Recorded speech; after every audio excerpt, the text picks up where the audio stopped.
Hello, everyone, and welcome to this very special edition of Talk to the Print. I'm Shailaja Bajpai, and I'm the reader's editor at The Print. This is a special occasion for us because today I have with me not one, not two, but actually 6 of my colleagues at The Print. And what they all have in common is that they've all been to Manipur and they've reported extensively on it. Now, as you all know, unfortunately, Manipur has been in the news recently for all the wrong reasons. A viral video of 2 women being stripped naked and raped has shocked everyone by its barbarity, including the Prime Minister Narendra Modi, who finally broke his silence on Manipur after that incident became known. But of course, the story of Manipur and its violence is much longer. It's been on the boil at least since the beginning of May. And as one of my colleagues may tell you a little later, Karishma, there have been problems there for the whole year. Now, unfortunately, during this time, at least there's been violence, there's been arson, there's been large-scale looting and migration. At least 150 people have died, 300 are known to have been injured, and well, we're putting the figure at about 40,000 displaced.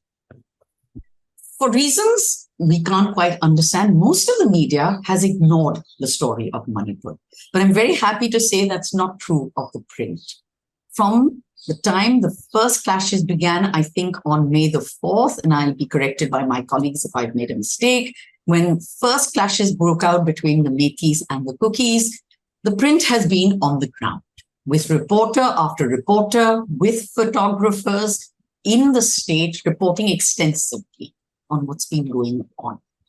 So I don't want to waste any more time because since I'm so privileged to have all of them with me today, let me introduce them to you one by one. Let's start with Karishma Hasnat, special correspondent, who is actually joining us from Guwahati and had lost her voice. I hope you found it, Karishma. Then there is, she was there right at the beginning. In fact, I think on the 28th of April, just before the clashes began.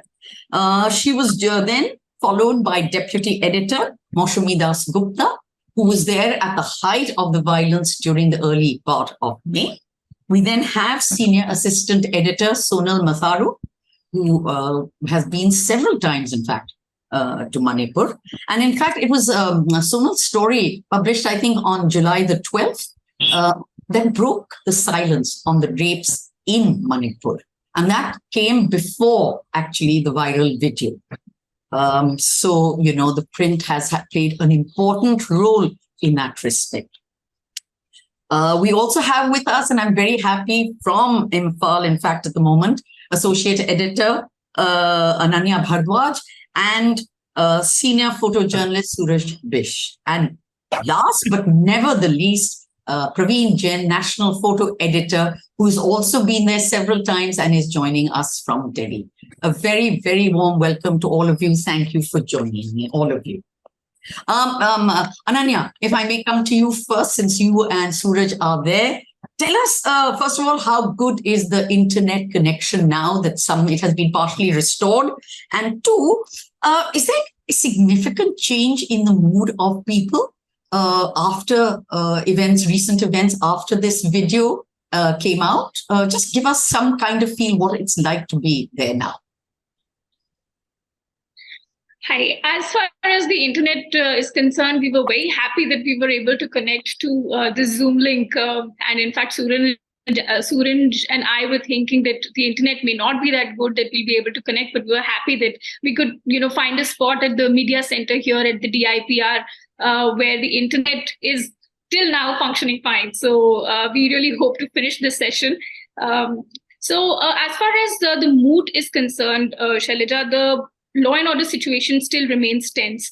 As far as Imphal city is concerned, life has gone back to normal for the people living in the valley. However, the ones living in the fringes and the ones in the hills, it still remains quite tense because we are seeing regular as in, sporadic incidents of violence being reported from the fringes even now. Like yesterday, Moray, which is a Kuki-dominated area in the hills, several houses were set on fire. There were clashes, there were gunfights, there were crossfire. So these kind of incidents, anybody who has been in Manipur for a couple of months would know are very regular. So every second day, third day, we'll find these cases. The primary reason being, and I have reiterated in several of my stories as well, that we have reported from the ground, is that the arms that are still out there in the valley and with the people, with the locals that were looted from, in the month of June, they were looted from police armories, are still with the people. There are 6 lakh ammunitions. These weapons are not some single barrel or double barrel guns. These are sophisticated weapons, which includes AK-47s. These are SLRs, machine guns. Right. And these are all weapons that the forces are supposed to have. So till they are taken back and till the people are disarmed, the situation is going to be volatile and the situation is going to remain tense. And that is what the situation is right now in Manipur. Both of you found, because you dealt a lot with the security personnel, Suraj, also to you, is it been difficult to interact with them at a time like this, because they are facing a lot of flack, right? So Suraj, when you have to take photos or talk to them, has it been easy for all of you to be with them and to talk to these people, or what's it like really? Because I don't think our viewers or readers realize what it's like actually to be there in a situation like this. Suraj, if we can hear from you. Good morning. So I'll just... Hi. So it's not that easy to talk to them. So we have to talk to... first thing is the language barrier. They don't Hindi and English. So we have to talk to a driver and to translate people. That can be help for us. Yeah, and for the pictures, you can't go to spot. They are stopping us that you can't go there. You only shoot that area and all. So that's so much that we have to handle. Okay, all right. In fact, Shailaja, Suraj has been one person who has been in Manipur since the beginning. In fact, he was there with Karishma before the violence. I'm sorry, he was there with Moshi when the violence broke. That's and he's actually changed from that time, and now he's with me when things are a little calmer, but still, of course, tense. So, in fact, we keep interacting, and it is very difficult to move around and have your way, because Manipur is a very complex and a very different state, and I have never seen something like this where people have taken law and order into their own hands. So it is not police, the security force taking your cars; it's the people who stop you and you check your Aadhaar card. One story on that too. The mothers, the torch bearers. We will come back to that. Sonal, if I may bring you into the conversation. Good morning. Sonal, as I said, it was your story that broke the silence on it, but that I think you have already spoken about that. You've been back there after that? Yes, I was there last week. In fact, earlier this week. So I was wondering if, for our readers, it might be interesting. You went back, you met with some of these women. Did you feel that now they are... is there any sense of, okay, the media has now picked up this story, it's out there in Parliament, some kind of sense that, yes, some justice may be around the corner for us? What's it like for you going back after that story? When we went back after the video leaked, one thing we noticed is that the entire attention of the media is now on these cases.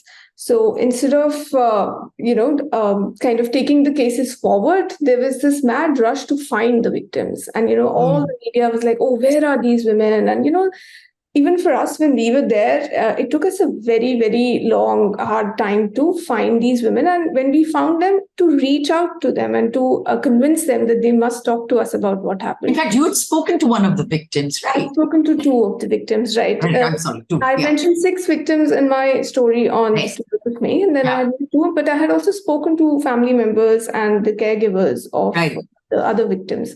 Right. But like I said, the rush to find these women and to get them on record, on camera, we found it. Suraj and I were there for this second round of disturbing. And we actually found that very disturbing. I mean, because if the women do not want to come forward and report, and that was the basis for our report, that the crime has happened, but a lot of women are not coming forward. I think it was very hard for even the volunteers who were helping these women to protect them. And that's a job of a reporter as well, that if you get a story, you have to protect your sources, you have to protect the people who have trusted you and they've told their stories to you. The good thing that came out of this was that the people, there was this massive outcry about this crime, right? But it was no longer, nobody was in denial after this. At least people accepted that, yes, this happened, and we must now move forward and take corrective measures. We must find the men who were part of the mob and who inflicted this violence on women. Sadly, the whole focus stays on the two women seen in the video. There are other victims as well. In fact, in this trip, Suraj and I met the families of two other victims, two women who were killed in the car wash, and their parents are alleging that they were raped as well. But their FIR was also filed in the same police station, where the two women in the video have gone ahead and filed the FIR. But nothing, as far as our information, there were no arrests made in the case so far, and the investigation is also not progressing very fast. So, yeah, I mean, there are limitations, but yes, the impact of the video is that at least things have started moving in the direction of acknowledging that this crime also happened. Praveen Jain, good morning. Hi. So Hi. you and Suraj have been there. You have taken many photographs of all aspects of the problem. For you, then you've done some very good photo galleries on the girls who are going to schools in refugee camps. You've also done one on, I remember seeing one on the people we call the torchbearers, the women on the streets that they were just talking about. Tell us what it was like for you going there. You've been in other places where there have been conflicts, but what's special for you about this assignment? I've done so many difficult assignments in India. I cover all the major riots in India. But this assignment, I can say that little bit difficult. Because why I'm saying it's little bit difficult, it's not very difficult, it's little bit, I can say that. Driver can play that's why Suraj was saying Ananya is play very good role. Because Methi can't go to the cookie area, cookie can't go to the Methi area. If he's good, then I don't think so any difficulty covering that assignment. Language also very big problem. Ki language ke andar you can't communicate. First time. But when you were with those children, when you did that assignment on all those girls, was it easy to talk to those children? Was it natural, or did you have to ask them to pose?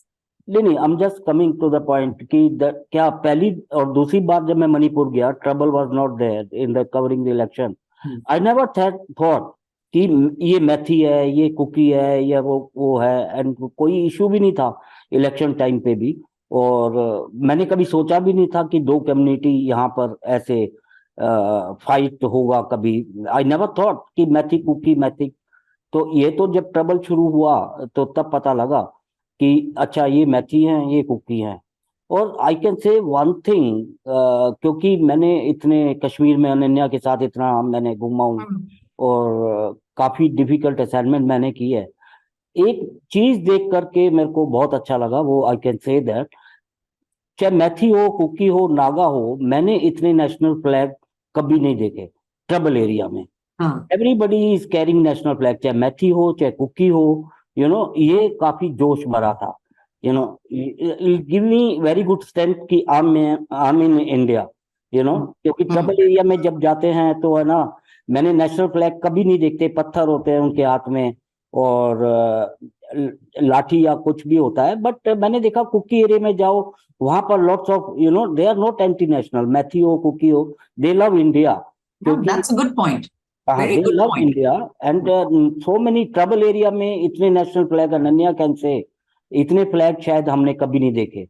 तो it give lots of strength, Josh. They are part of India and they love India. ऐसा नहीं है, political issue है जो भी है वो तो सोल्व हो ही जाएगा.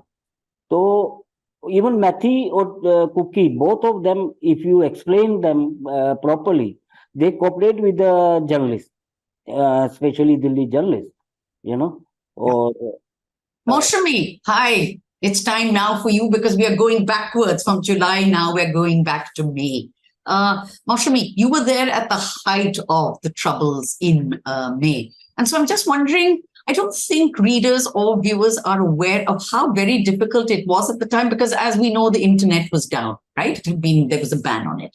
And I thought, just take us back and tell us what it was like at that time, since we didn't have a lot of media there, what it was like actually, the difficulties and challenges you faced at that time to report on what was happening. So we landed in Imphal on May 9th, which was exactly a week after the ethnic clashes broke out on May 3rd. So I was there with Suraj, and from the moment we landed at the airport, the Imphal airport, we could sense tension in the air. Just outside the airport, you had all these cookies, who were sitting on the ground, waiting to catch a flight out of Imphal. So we spoke to a lot of the cookie people who were sitting outside, and most of them, were victims of the clashes that have broken out. So many of them, their houses were ransacked, their family members had been assaulted. So from there, we went to the main city, and there was curfew at that time, and it was strictly imposed.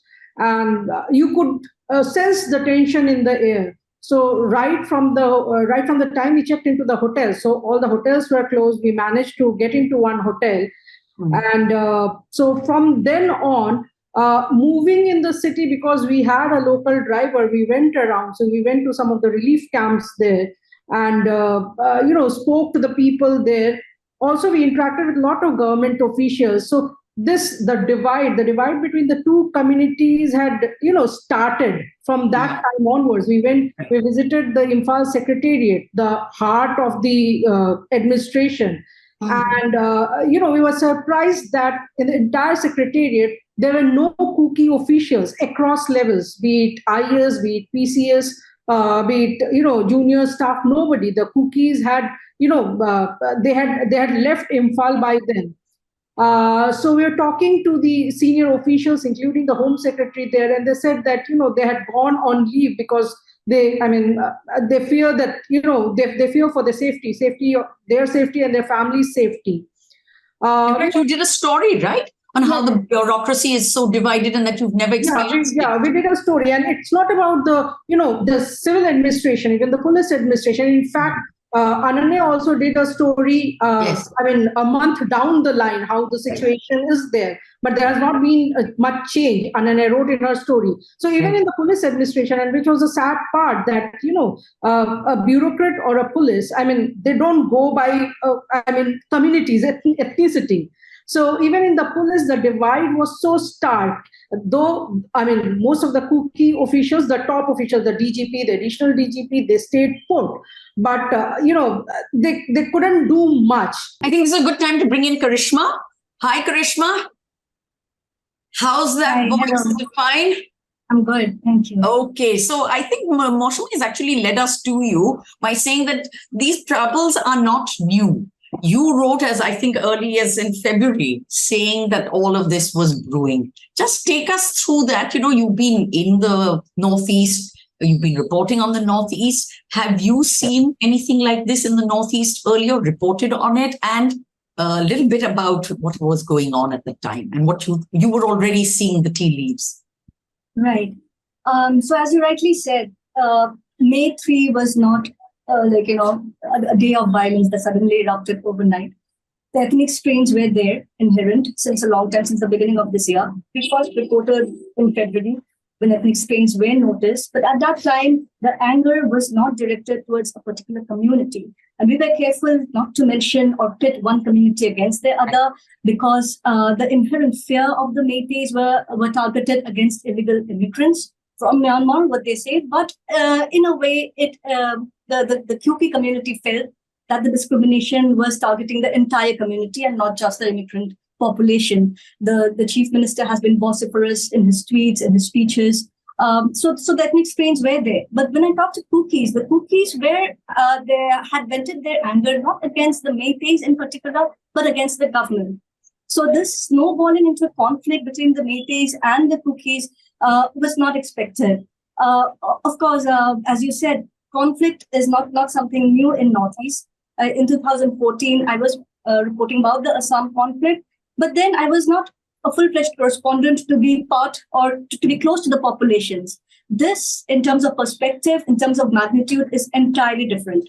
I could be on the ground, I could be near the population. I wanted to understand what was the anger, like from where the anger was stemming out from. That was important. So this gave, it's an everyday learning in our career. So I got to learn a lot, in this conflict reporting, unprecedented. And if the government says that no one had seen it coming, it would be a farce. It was very much on the ground, to the sense of anger. This was a very, I'm now opening up the questions actually to all of you, is that this was a very difficult, complex story to report on, a conflict in the sense that it has very deep historical, geographical, religious, caste, tribe background to it, doesn't it? And so one of the problems you all, I think, faced was A, fake news, 2, how to verify. If we can have some thoughts on all of this from you on the ground, Ananya, maybe for you first, since you're there, how is it that all of you have to verify? There's so much coming out of there and it is so complex. How do you know how to verify things? So has it become easier? Because I know Sonal has talked about this earlier, that verification became a big problem for all of you. So I think, Shailaja, that's true for any conflict area, because whenever you go to report in any of these places where there's been widespread devastation and there are like two parties involved clashing with each other, there'll be allegations, counter allegations flying from both sides. The point is how much of it is true and how do you sift fact from fiction? So that becomes, in fact, quite a challenge while reporting on these issues, because then, we are also humans as reporters. You also tend to get carried away sometimes, because, seeing so much devastation, as I said. So, of course, but as a reporter, you really need to, keep your calm and be, very objective about your reporting. And I think that is the most challenging part, because when you're seeing people crying around you, narrating their ordeals, you really have to see, that you're listening to them as well, but then you're going back and fact checking each and everything. So in this case also, like we are traveling right now, whatever allegations or whatever stories that we get from people, we go back then and speak to the police and, try to get their version and as much information as we can from the authorities. But the sad bit here is that when it's a situation like this, the police also is not very cooperative, or the state administration is also not very cooperative. They will not take your calls. They will not meet you, because they know that, they are the ones who are failing to ensure that people are secure, to ensure law and order. So they also don't want those stories to come out. So, but we also can't publish one-sided stories. So, we have to be, after them, messaging them, calling them, at the risk of actually being, chased out so many times of their offices. But then you have to be at it to ensure that whatever you're reporting, at least you're corroborating it with some sort of facts and, some, like, for instance, the cases of rape or the cases of murder. So if there are allegations, then you have to go back to the respective police station, speak to the officer asking about that specific case, and get as many documents as you can, like a postmortem report or an FSL report or anything that would corroborate. So that only makes your story more stronger. So that is, the effort that we at the ground make, that to basically plug all the... In Delhi, Praveen and Suraj, is this true of photographs also? Do people begin crying in front of your camera, particularly for a shot? Or do they stage things for you to take photographs of? How careful you have to be that what you see is genuine and not a tamasha put up for you? Suraj? If you are doing this kind of assignment, it's a very sensitive assignment. Yeah. Number one, you have to be careful about that family sensitivity. I'm trying to say is कि अगर आप बच्चों की picture अगर मान लो खींच रहे हैं, तो आपको उनके साथ बच्चा बनना पड़ेगा, या आप किसी फैमिली की पिक्चर जा रहे हैं, ग्रीफ है, उनको डेथ हो गई है, तो आपको उनका पार्ट ऑफ द फैमिली बनना पड़ेगा. That's why I was telling Ananya on the assignment, and कि जब तक आप उनके दर्द को नहीं समझेंगे, you will be not able to take good picture. क्योंकि पहले उनको समझना है बच्चों की, जैसे मैंने एक गैलरी की थी about the life and Ananya ने स्टोरी की थी, तो हम उनके साथ बिल्कुल बच्चे ही बन गए थे। तो फैमिली के अंदर ऐसा हमको जब तक इन्वॉल्व नहीं होंगे, we are not going to capture the right picture. If we are serious और they are serious, then we are able to get some good shot. Suraj, anything to add? कैसे लेते हो जेन्युइन फोटो? हाँ, So just like Praveen sir said, ma'am, we have to take a call. मतलब हमें उनके साथ बात करनी पड़ती है, like family members. We have to talk to them and कि उनको बताना पड़ता है, एक hope होती है, like somebody lost their family members and they are crying in front of us. So हम डायरेक्टली पिक्चर तो नहीं ले सकते, बट वी हैव टू, हमें थोड़ा उनको शांत भी कराना पड़ता है, देन फिर पिक्चर्स लेते हैं धीरे धीरे बात करते करते, थोड़ा फ्रैंकली बात करना पड़ता है कि उन्हें भी बुरा ना लगे कि हमारा ये पिक्चर्स ले रहे हैं. So we have to take care of this also. Okay, now I'm going to ask a question where I'm going to first ask Sonal and Karishma to come in on this one. This is a conflict, long-standing, 3 months. There are so many stories. And after a while, it does seem to readers that we are, it's the same story that we're being told again and again, right? There's violence, people have been injured, things have been torched, people have, etc., etc., etc., right? How do you all, in such a situation, decide what story to do and to find which story you think will matter and is important? How does one do it when it's of such a long time? Karishma first and then Sonal. Yes, this is very important because whatever has happened has pushed back Manipur by many years. They have to almost start from scratch, and the cracks are so deep, the distrust is so deep that it will take years to mend it. And what normally happens after conflict is the aftermath, which leaves people helpless. Many don't even have their homes. Many don't have places to return to. They don't know what will be the future of the children. How do you choose what story to do? Is what my question is. Right. So basically, we'll take in the basics of which would need a society to come together and standing: education, health, people getting back to their, to their roots, to getting back to farming, cultivation, the daily mode of life. How will this progress? Because our idea is to look for solutions to the conflict. So when you step on the ground, you will find people who are waiting to pour their heart out on these topics, what they need at the moment. Not to fight, but to find solutions on how to move forward, how to get back to constructing their life again and start from scratch. About the children, about the education. Many students have left their studies and joined the conflict as resistance groups fighting for, their cause. So these are issues that you have to, pick out by talking to people. And there are people waiting to reach out to you. Many find out that, okay, we can trust her, because stories flow from trusted sources who may be suffering, who may have people around them suffering, who would want to speak out, want to pour their heart out. It depends on, how you look at it, the perspectives that would come out from the situation. Last question to all of you. One was not, she's already talked about the coordination. Then let me ask you this.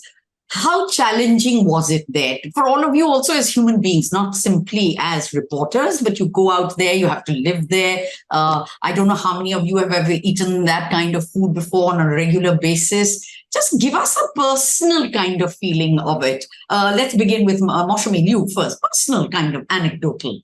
What was it? When Suraj and I were there in Imphal, so because all the hotels were closed, and the one hotel that we went to, so all the cooks had gone back home, had fled to their home outside Manipur. So the hotel owner was there and 2 of his staff was there. So they were staying put because they could not go out. So the first day when we landed there, it was pretty late, around 5 o'clock in the evening, because we went out and met some of our contacts and then went to the hotel. And they said that abhi to koi khana nahi milega, sab khana khatam ho gaya hai. And we were so hungry because we had taken a morning flight, and in fact we didn't eat anything at the airport also because it was so early. So we told them that please get us something, and they kept on saying that abhi to kuch nahi milega. So I said, let's go out and find something, some biscuit, something. But all the shops were closed. So finally Suraj and I begged and pleaded, and these guys made us a bowl of dal and chapatis, and we were like, that's the most amazing food that we have ever.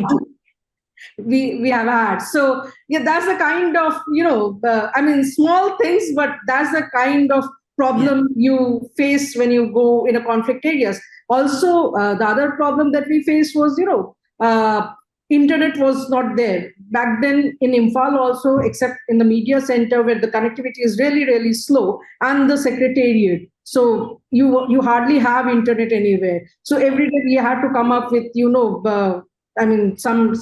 some reason to go into the secretariat and then befriend some officer there and use their use the Wi-Fi there to send our stories and stuff. But on weekend, Saturday, Sunday, we were like completely grounded. Ananya, have you got used to the food now?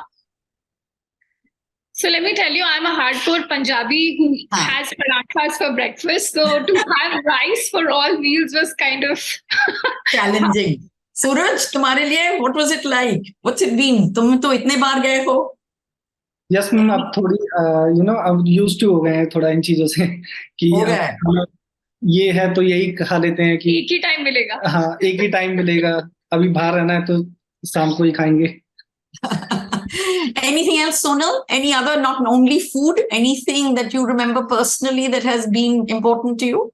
Yeah, I think when Suraj and I went to Churachandpur and we first landed in Imphal, I gave like a big medical kit to Suraj. I was like, just keep it in your bag, because we are going to an area which is still where the fighting is still going on and we might have to go close to those areas. So our safety is priority. You have to not take this out. You can take out your water bottle or your protein bars, but you're not going to take out the kit.